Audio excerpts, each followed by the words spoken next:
Hello, I'm Juliette Foster and welcome to Business Matters.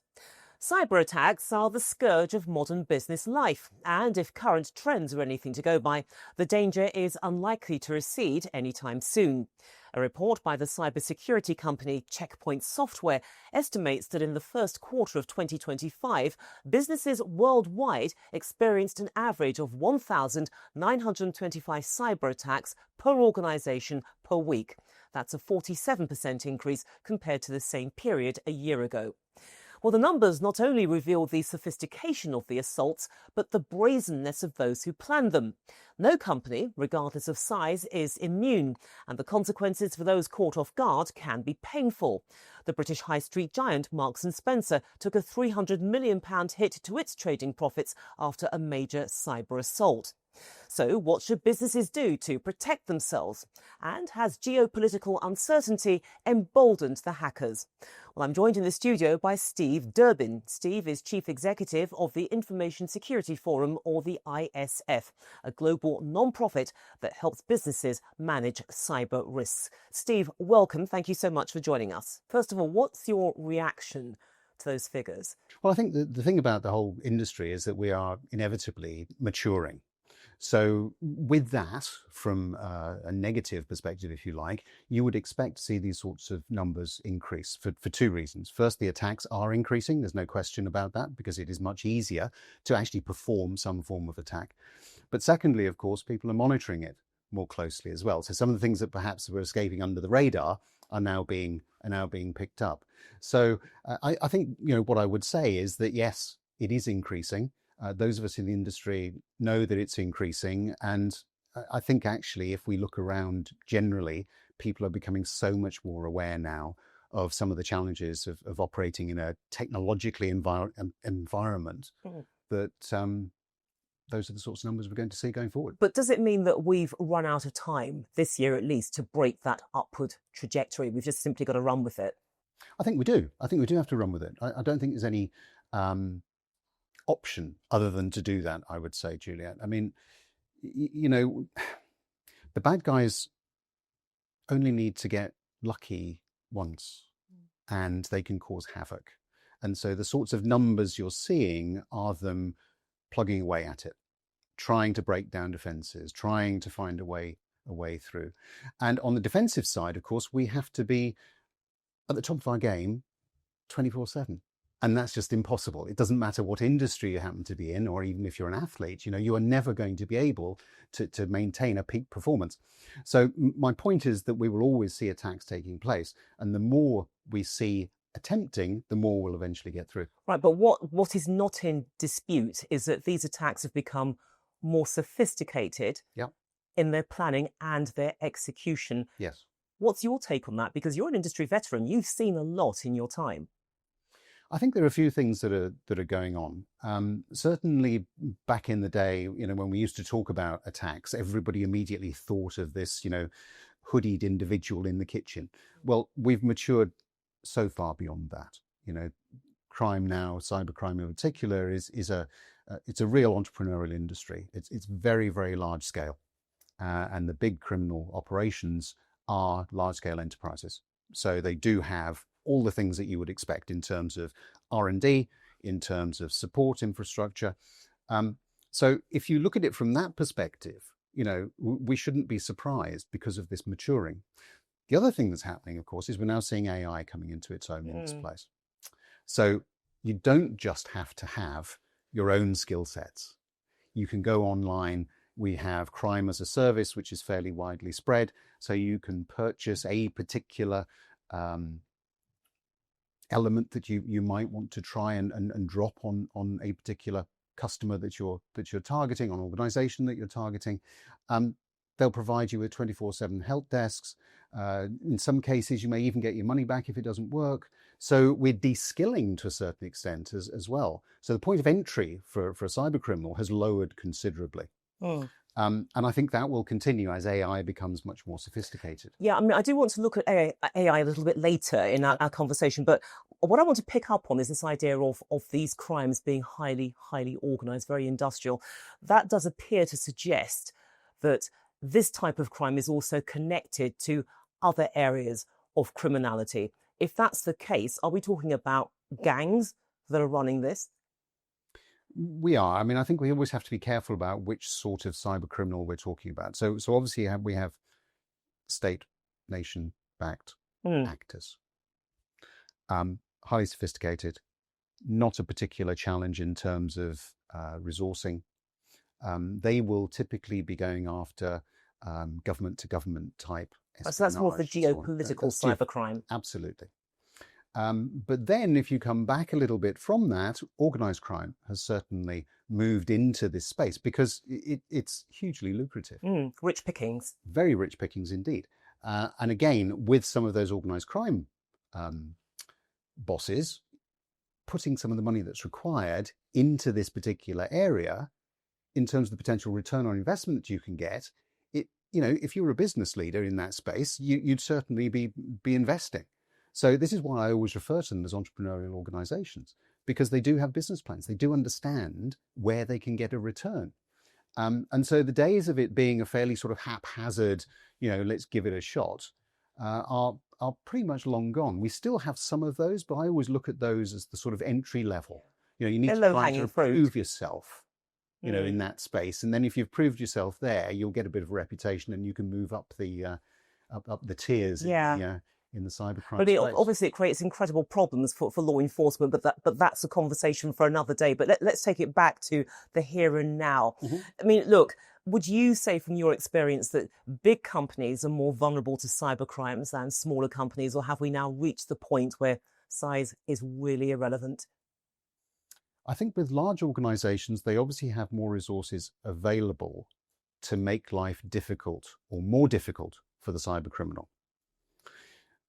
But we also have very, very complex supply chains now that obviously are made up of small to mid-size companies. If you look at the UK, vast majority of businesses in the UK are small to mid-size. If you go across to Europe, the same would be true in Germany and many of the other European countries as well, and also in the United States and Australia, of course.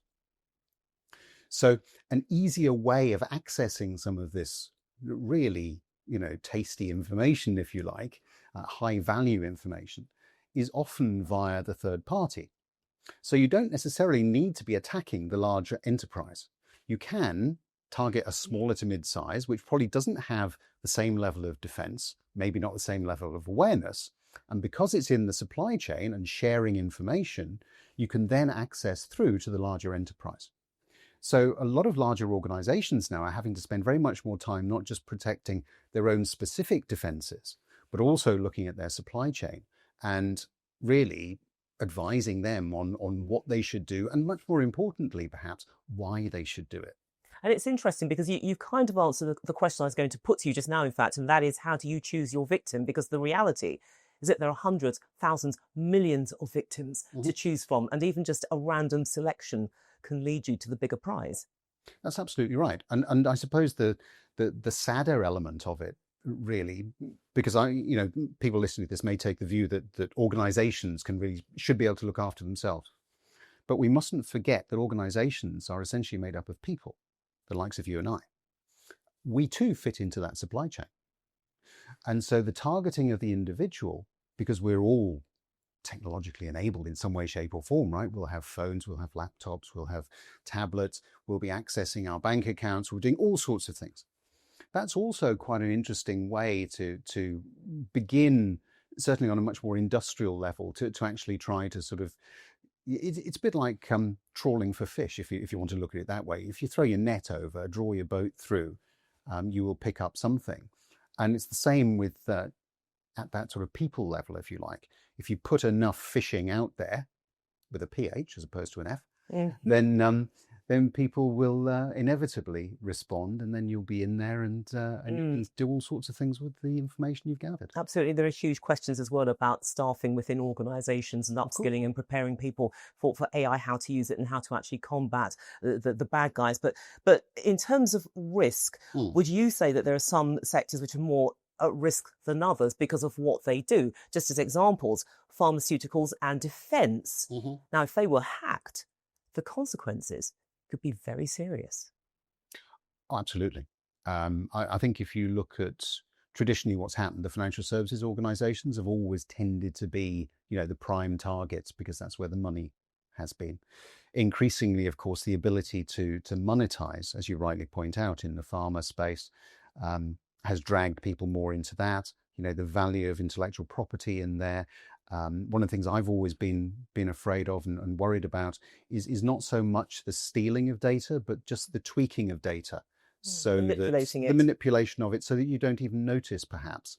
And so you may then be producing product that is essentially flawed, or you may be making decisions that are flawed. So I think there's that component. And you're absolutely right to point out defense. Today, of course, with all that's going on in the world geopolitically, the defense sector is certainly under attack in a very different kind of way, not just in terms of trying to exfiltrate information around perhaps product development, weapons development, and so on, but also about exactly what is going on. Where are some of these things going? What are the sorts of things? So some forms of espionage as well. Absolutely. But I mean, look, we can talk about the responsibility on the part of sectors and companies, but what about regulation? Do you think that the current state of regulation is actually keeping pace with the evolution of these attacks, or that entire landscape? And how can it keep pace? Because everything is changing so quickly. That's always going to be a constant battle, isn't it? It is. And I probably need to sort of say right up front, I'm not a big fan of regulation for a couple of reasons. The first and most importantly is that regulation always tends to lag the market. And so it's always going to be playing catch up. I think the second reason why I'm not a big fan of it is that a lot of regulation, of course, is made by politicians who may not be getting necessarily best advice in terms of what's in the best interest of the industry.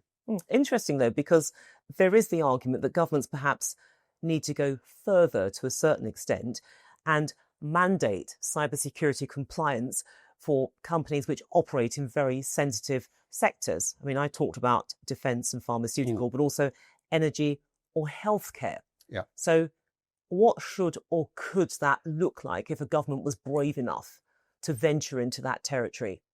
Well, I think we do already have some fairly strong guidelines for critical national infrastructure, which are the sectors that you're referring to there. I think where I get more worried is when we move outside of that and we begin to try to regulate what you or I do. Because I think, we have to understand that to a certain extent, cyber is and cybercrime is facilitated by the internet. The internet was never regulated. We missed an opportunity to do that many years ago. And so I'm not saying don't regulate at all. What I'm saying is let's look at it in a measured way. Let's look at what is possible. So let's actually be very sensible about what we can. In other words, standing away from the noise, because there tends to be a lot of noise when you've had a security breach. Exactly. And that's where the politicians then begin to see an opportunity. And before we know it, we've created something that's very difficult to wind back. What should businesses themselves be doing to tailor their risk profile around individual perceptions of what is a genuine risk? In other words, is there an acceptable universal definition of risk that all businesses, regardless of what they do, how big or small they are, should be buying into? I would say not. Pretty much every business I've ever worked with or dealt with has been individual to a certain extent. So they will all have their different risk appetites. And that may change over the life of an organization. So you would adopt a different risk appetite, for instance, if you're about to launch a new product, or if you had the misfortune to be in a market that suddenly had a war breakout. So there are lots of different things in the life of an organization when we think about risk. So you will always start with your basic level of what is acceptable. You have to protect your employees, you have to protect your shareholders, you have to protect your customers.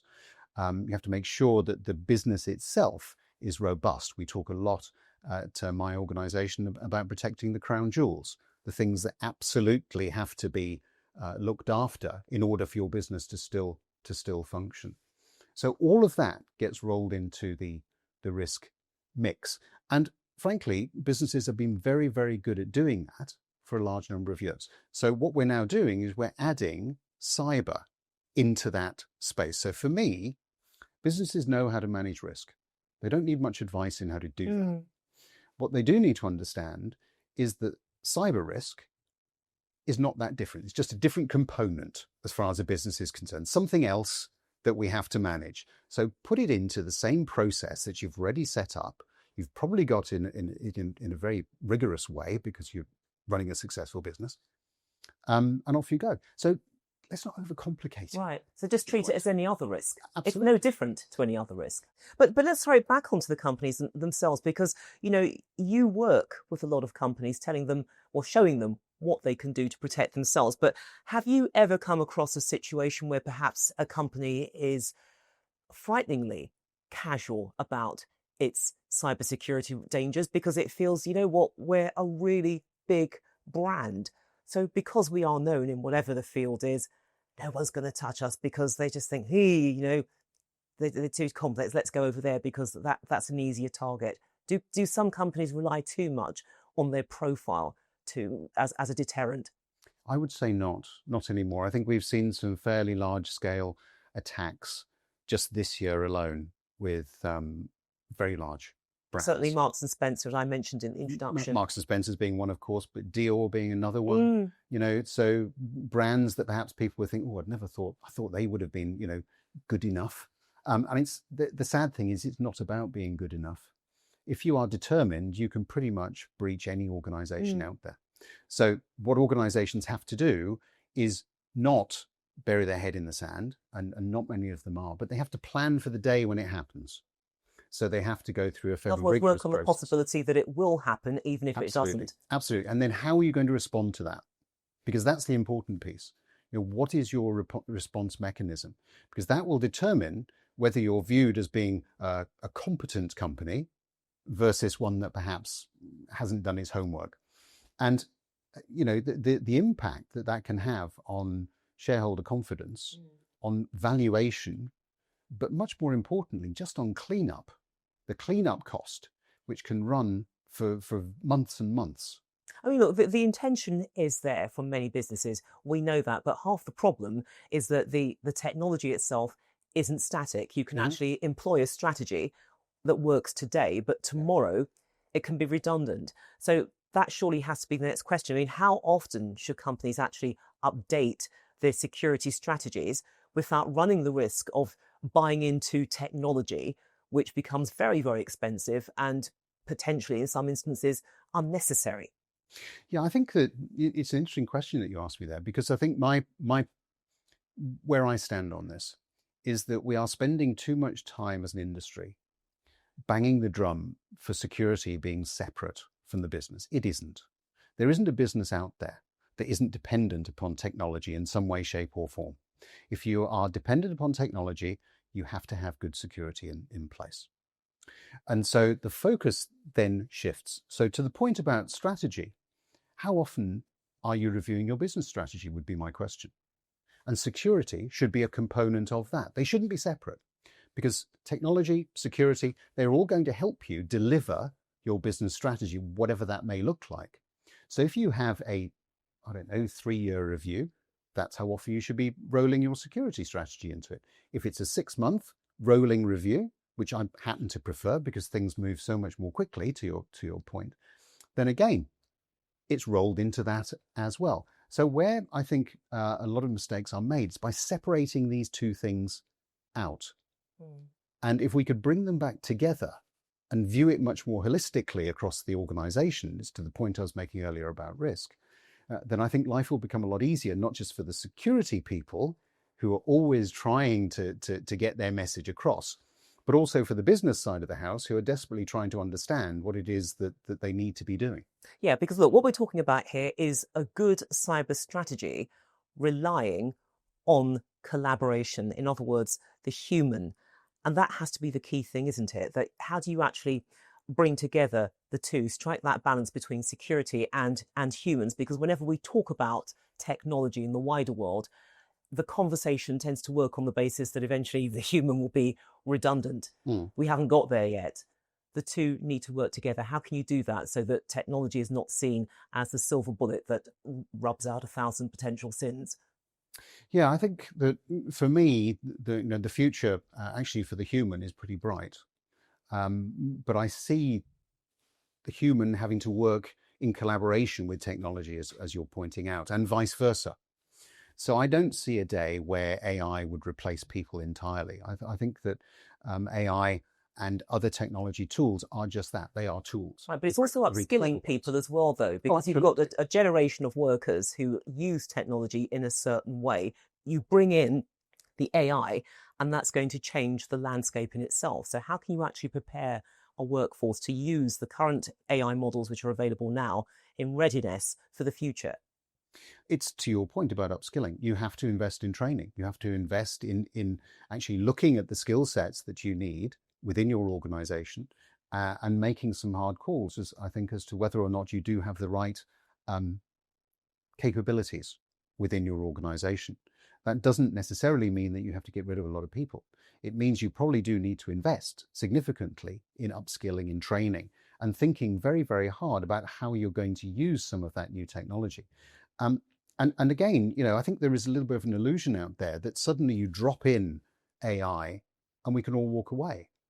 The reality is that you have to spend a tremendous amount of time thinking through how those projects are going to work, looking at how they're then going to deliver value for you, and then changing them.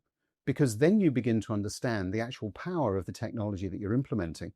And this is the sort of thing that certainly the financial services sector has been doing for a while. Pharmaceuticals have been doing it for a while. But there is this sort of misconception, I think, for a lot of people that AI is just this easy to use thing, because we're all familiar with ChatGPT and its brothers and sisters. That's at a very basic level. But that's at a very, very basic level. Using it within an organization for real business value is not a trivial exercise. It's more complex, definitely. Oh, absolutely. But look, what we're talking about here is restructuring workforces. That is the reality. And obviously, technology has exacerbated that need, especially given the cyber dangers which are out there. But also, as well, a lot of companies have to wrestle with silos. Do you think that silos increase the vulnerability of businesses to cyber attacks? I do. I also think that the silo slows business down. So I'm a big fan of everybody understanding what it is that the business is trying to do and fully understanding the role that they play in that, and also the interconnections between the different departments. So, for instance, sales is never going to be any good without good marketing. Marketing is never going to be, effective without understanding the way in which the business is running. Finance needs to have an overall view across all of that.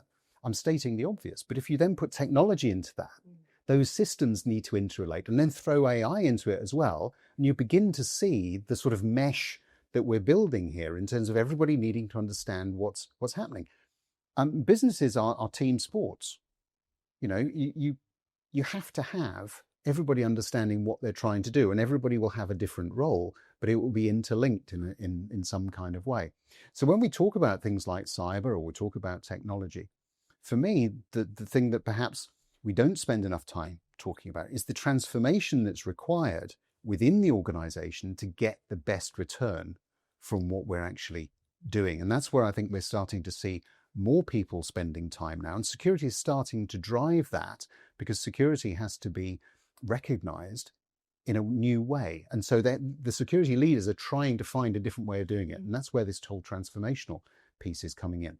But do you also feel perhaps that the dangers, the risks posed by cyber attacks is perhaps strengthening the case to reduce remote working, to actually get people working together under the same roof, in getting people to invest in the idea, because you are ultimately working to protect the organisation from which all of us will benefit? I don't think remote working, and some people may be surprised to hear me say this, I don't think remote working has anything to do with security. You don't think it makes a company more vulnerable to cyber attack? I don't actually. I think what it does do is it may emphasize certain areas that company needs to focus on better. So if I have a remote workforce, how do I make them secure? How do I communicate better with them? How do I have them understand why they need to do things? These are some of the things that we need to be spending our time in. It's explaining the why. If I say to you, Juliette, if you want to access your bank account, there's this great new bank out there, and they've got all these great levels of security.